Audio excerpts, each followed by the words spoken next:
up, guys? All right, so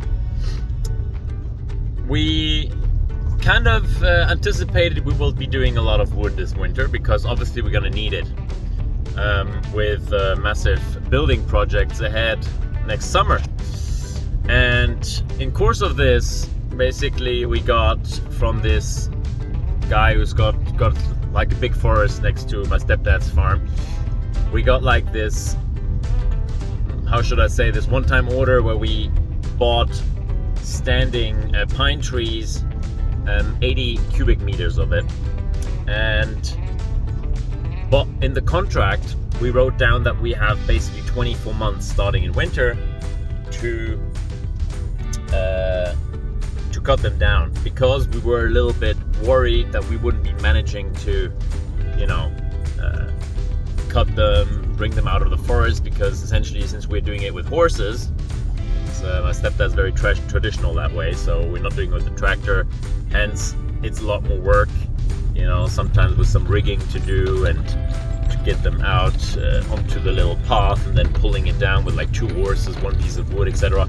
It just takes a lot more time than if you do that kind of thing with a tractor. So essentially this is why we were a little bit conservative, and obviously also I noticed that when sawmilling, just the vibration of the saw and pushing it for hours, days and days, it just really damaged my joints. I had the impression last winter, and I didn't appreciate that because I basically had joint pains for months. However, refining things a little bit this year, firstly I must say that where the trees are standing, it's been very favorable for us to get them out. So we've had a great success, or should I more say we've been advancing quite quickly doing this. We've done it I think now around 4 days, and we already managed to bring at least like 20 or 30 cubic meters out of the forest, completely, including cutting it down. Wow, it's so sunny here. Let me show you this. Love that view. Coming up, quite the road to drive in the morning. Way to work. Anyhow, so it's been going really well, and so we are paying a lot of attention on cutting wood at new moon in winter, because I know that in commercial logging this is not done anymore, but it used to be done like this, and there's a very good reason. I've seen it firsthand. If you have logs cut, I mean in summer obviously that's rubbish, but otherwise cut in not at new moon, there is a difference in terms of how easily they get then attacked by worms, etc. And as you know, I'm a bit frantic on the whole topic of woodworms by now, with everything I had to go through with the last roof, and obviously I know that it's going to be similar with the roof to come. And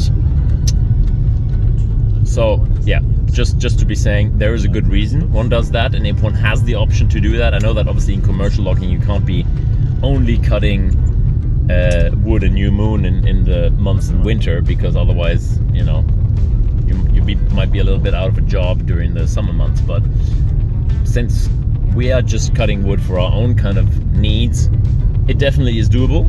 And so we'll be cutting in new moon in February. We'll be cutting more because we're actually quite confident that we are able to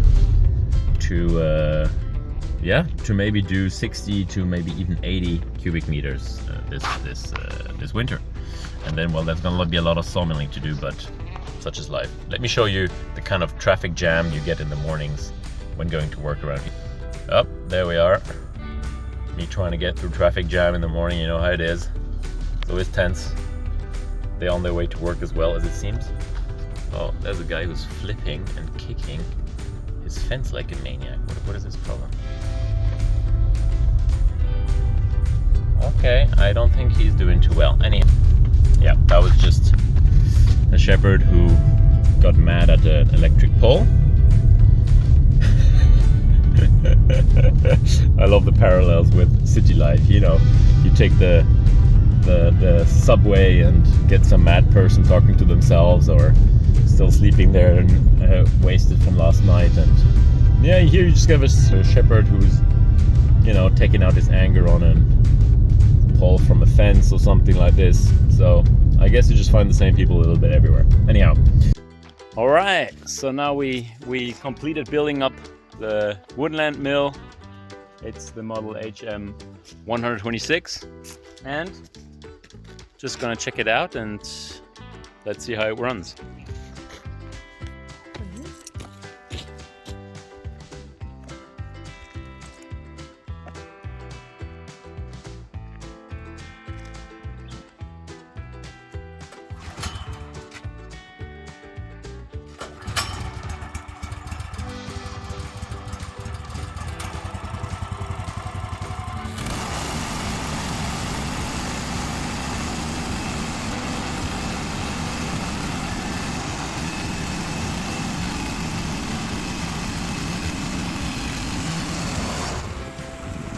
Yeah, so just to sum this up, we are super confident that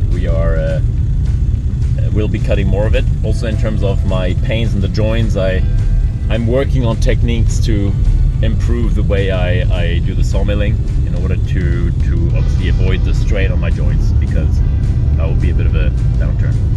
And last but not least, there will be one big challenge, and this is because when planning the roof for the barn, I've realized that, I mean, it's really big, and the last roof we were able to do with the 5 meter length that our sawmill has, no problem. But here the distances is just much bigger, because the roof already has a width of 11.5 meters, which means I need beams which are going to be longer. And in addition, the old house, which is basically on the south side of the barn, it actually has a width between the main carrying beams of 7 meters, which is going to be a bit of an issue, because we are used and the dimensions that we use in terms of the beams are more designed for up to 5 meters, because one has to take into consideration obviously the weight they have to carry, which increases when you have 7 meters free hanging.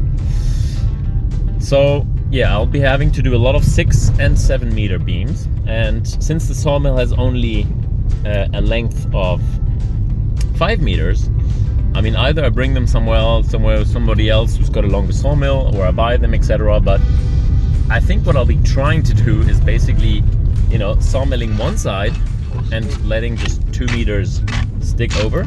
Oh, yeah. And then see, you also have people shouting at you on the way to work. He's a big shepherd dog here. Anyhow, so I'll be sawmilling them on one side and just letting 2 meters, for instance, stand over at the end. And then I'll be putting them on blocks to make sure that they are nice and parallel, and move them backwards on the saw, and then do the last kind of 2 meters separately. And I think, honestly, I don't see why this wouldn't work. I think this should work quite well. But time will tell. I'll keep you posted on this. Anyhow, nearly there. So one last beautiful view for you guys.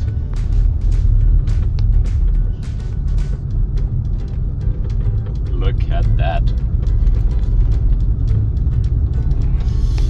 All right, let's go get things done.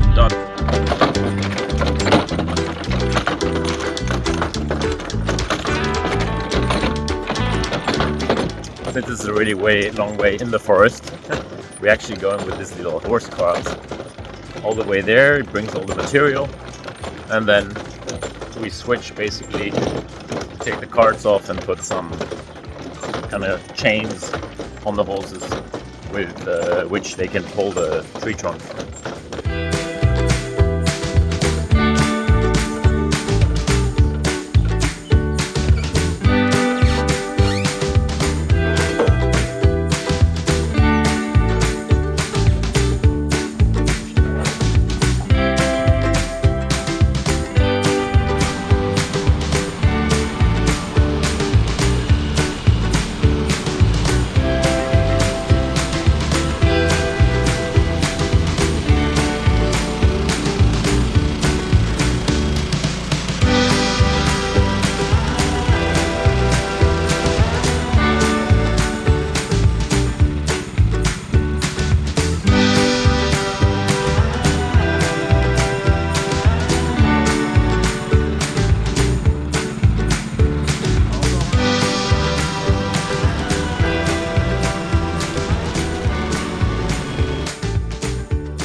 that looks safe to transport like this. What do you think?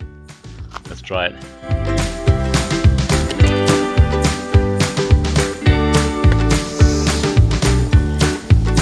All right.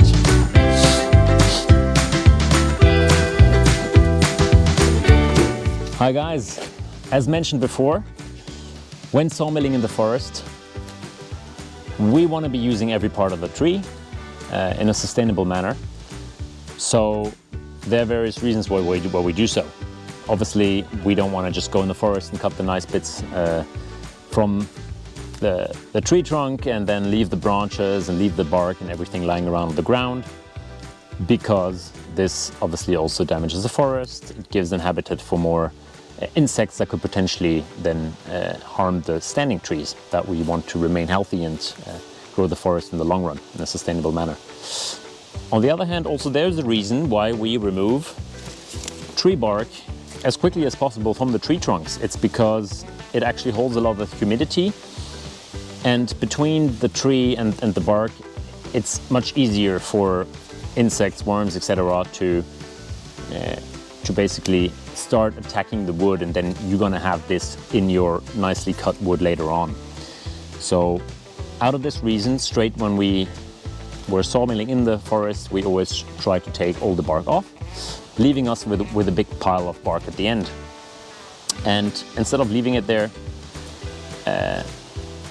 we decided to use it. Well, I decided to use it and actually packed it all in my trailer and brought it here. And what I'm gonna do with it, it's not firewood, very important. It actually produces a lot of particles when burned, which are not good to inhale or for your chimney, which is gonna result in more cleaning to do there. So that's not what we're gonna use it for. We're gonna use it as mulch on our garden beds. And this has various positive effects to use it, because on the one hand, it's easy to apply. On the other hand, it just decomposes and it doesn't produce any weeds,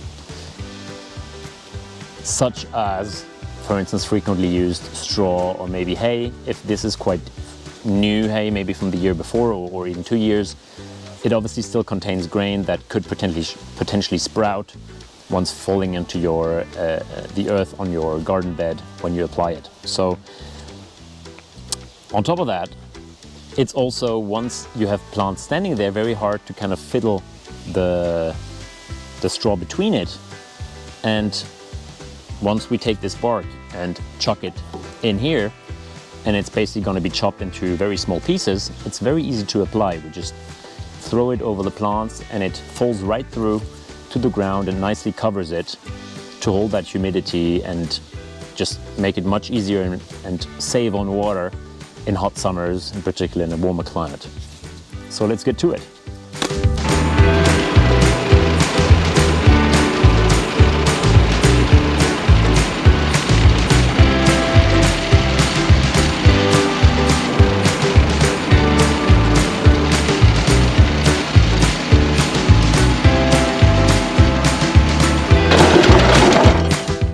I mean, look at this. This is amazing. It's so dry, super fine, super thin pieces that are going to be so easy to apply.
Wow, look at that. We've actually managed to produce quite a bit of it.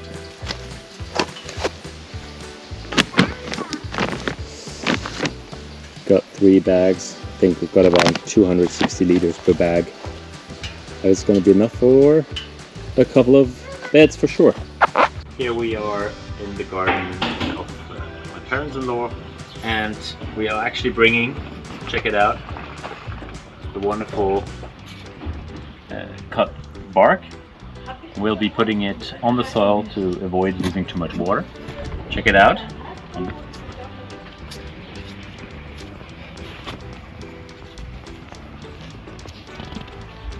And such as here, it's super thin and we can spread it very well amongst the plants, and it just falls right through. So next time we water them, all the ground will be covered. Check it out, already did it over there.